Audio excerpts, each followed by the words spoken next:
Hello students, I am अनुराग। आज अपन Indian economy का chapter number 2 ले रहे हैं और ये आपको बताएगा कि इंडियन इकोनॉमी 1950 से 1990 के बीच में क्या कंडीशन थी। देखिए, बेसिकली पहले मैंने पूरे चैप्टर को लिख लिया है, इसके नोटिंग्स को पूरा पिक्टोरियली सेट किया है और सबसे पहले आप इस चैप्टर को इन नोटिंग से पढ़ेंगे और इनको कॉपी डाउन भी कर लेंगे, क्योंकि बार बार वीडियो देखना शायद पॉसिबल नहीं हो। एक बार आप इसको पूरा लिख लेंगे, उसके बाद आप जो नोट्स हैं उसमें पढ़ेंगे। सेकंड स्टेप ये होगी और थर्ड स्टेप होगी किसी रिफ्रेशर से जहां क्वेश्चन आंसर फ्रेमिंग में हो, वहां से आपको ये करना है। यानी 3 स्टेप में आपको ये चैप्टर पूरा याद होगा। तो सबसे पहले इस चैप्टर में अपन पढ़ते हैं कि central problems of an economy क्या होता है। तो पहली प्रॉब्लम होती है, बहुत इंपॉर्टेंट क्वेश्चन बनता है, what are the different central problems of an economy. What to produce, क्या प्रोड्यूस करना चाहिए। अब एक्चुअली क्या, डिफरेंट इकोनॉमीज की डिफरेंट प्रायोरिटीज होती हैं। कोई कहता है कैपिटल गुड्स बनाओ यानी मशीन बनाओ, कोई इकोनॉमी कहती है कंज्यूमर गुड्स बनाओ यानी ब्रेड एंड बटर बनाओ। तो यूएसए ब्रिटेन जो है कैपिटलिस्ट इकोनॉमी है, वो मशीन्स वगैरह बनाना चाहती है क्योंकि उनको प्रोडक्शन करना है। और इंडिया चाइना, या खासकर इंडिया की बात करें तो यहाँ लोग ज्यादा हैं, 135 करोड़ लोग हैं, 135 करोड़। तो डेफिनेटली इनके लिए खाने पीने की व्यवस्था करना जरूरी है, तो ये कहता है कंज्यूमर गुड्स बनाओ। तो इकोनॉमी की पहली प्रॉब्लम होती है व्हाट टू प्रोड्यूस, क्या बनाया जाए।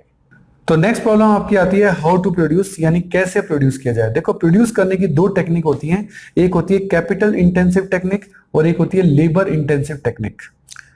कैपिटल इंटेंसिव टेक्निक में मशीन्स का यूज ज्यादा होता है। तो यूएसए के अंदर, जर्मनी के अंदर, जापान के अंदर पॉपुलेशन कम है, तो वो लेबर की जगह मशीन का यूज करना ज्यादा प्रायोरिटी देते हैं, क्योंकि लेकिन इससे एम्प्लॉयमेंट कम पैदा होता है। सही है। अब इंडिया जैसा देश, वहां लेबर इंटेंसिव टेक्निक यूज आती है, जहां काम लेबर से ज्यादा होता है, मशीनों से कम होता है। ऐसा इंडिया में होता है और इससे एम्प्लॉयमेंट ज्यादा जनरेट होता है। तो जहां पॉपुलेशन ज्यादा होती है वो लेबर इंटेंसिव टेक्निक पे काम करना चाहते हैं, और जहां पॉपुलेशन कम होती है वो कैपिटल इंटेंसिव टेक्निक पे काम करना चाहते हैं। तो ये आपकी सेकंड प्रॉब्लम है, हाउ टू प्रोड्यूस। थर्ड आपकी आती है फॉर होम टू प्रोड्यूस, किसके लिए बनाया जाए। अगर आप रिच क्लास के लिए बना रहे हैं तो आप कार बनाइए, एसी बनाइए। अगर आप मिडिल क्लास के लिए बना रहे हैं तो आप फैन बनाइए, कूलर बनाइए। सही है भाई, आपका प्रोडक्शन ये थोड़ा ना कि पुअर क्लास के लिए आप कार बना के बैठ जाएंगे तो वो बिकेगी नहीं।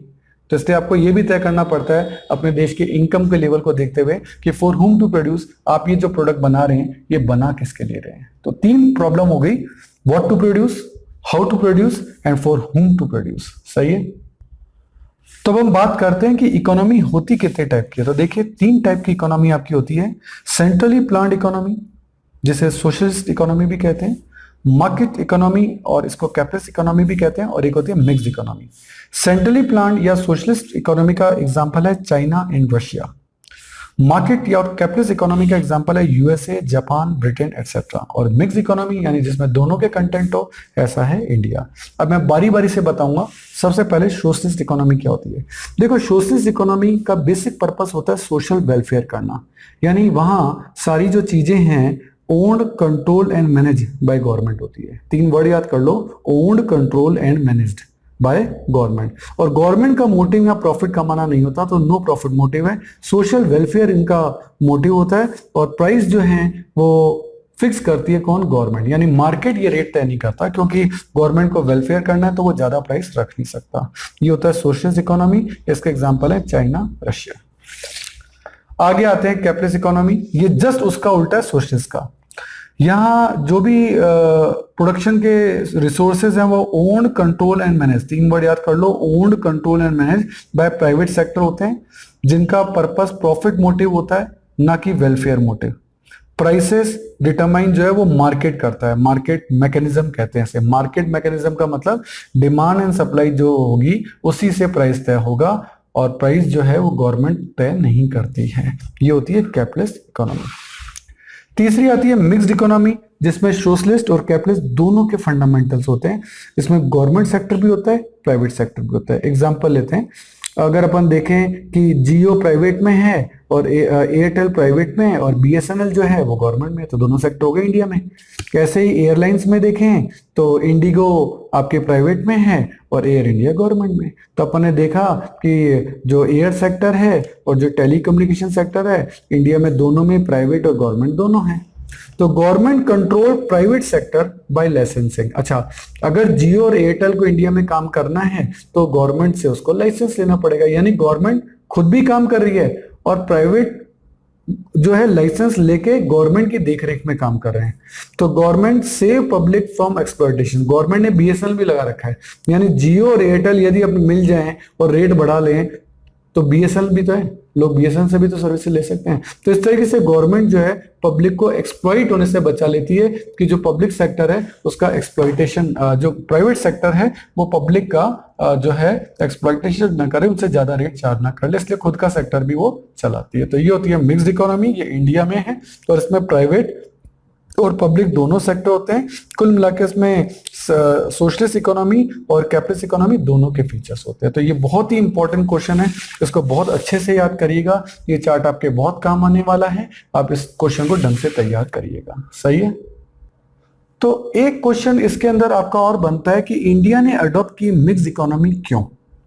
तो देखो मिक्स इकोनॉमी में सम पार्ट तो होता है सोशलिस्ट इकोनॉमी का, सम पार्ट होता है कैपिटलिस्ट इकोनॉमी का, एक तरीके से मिडिल वे है, मध्यम मार्ग। गौतम बुद्ध ने हमें मध्यम मार्ग बताया था और इसी को मिक्स्ड इकोनॉमी जो है हमने मिक्स्ड इकोनॉमी को लिया क्योंकि हमको दोनों के फायदे जो है वो लेने थे। अब एक वर्ड आपका आएगा, इसका भी क्वेश्चन बनेगा, मैं टाइम टू टाइम आपको पूरे नोटिंग्स के अंदर बताता रहूंगा कि किन किन चीजों के क्वेश्चन बनते हैं जो नॉर्मली स्कूल्स के अंदर अपीयर होते हैं। What is economic planning. तो देखो प्लानिंग कमीशन ऑफ इंडिया जिसे पीसीआई कहते हैं, ये 1950 से बना था 1950 में। उसके बाद तो प्लानिंग कमीशन ऑफ इंडिया को तो हटा दिया गया 2015 में और उसकी जगह आ गया आपका नीति आयोग, NITI, नीति आयोग 2015 में बना था। और इसके अलावा मैं बताऊं पीसीआई यानी प्लानिंग कमीशन ऑफ इंडिया ने अपना फर्स्ट प्लान बनाया था 1 अप्रैल 1951 से 31 मार्च 1956 और उसके बाद हर साल 5-5 साल के 5 ईयर प्लान जो है ये बनाता गया। तो प्लान इसमें पूछा जाएगा प्लानिंग कमीशन ऑफ इंडिया कब बना था, पहला प्लान कब बना था, नीति आयोग कब बना था, ये सब चीजें जो है इसके अंदर पूछी जाती हैं। सही है। फिर ये आएगा, ये क्वेश्चन ये भी बनता है कि प्लानिंग कमीशन ऑफ इंडिया बनाए क्यों गया। ये देखो why planning commission of India. तो देखो to utilize human and physical resources, India के जो ह्यूमन और फिजिकल रिसोर्सेज है उनका हम बेस्ट यूज कर पाए, to effective and efficient use कर पाए फॉर ए कॉमन गोल। किस लिए, जिससे कि हमारा जो कॉमन गोल हमारे गवर्नमेंट ने तय किया है हम उसको अचीव कर पाए।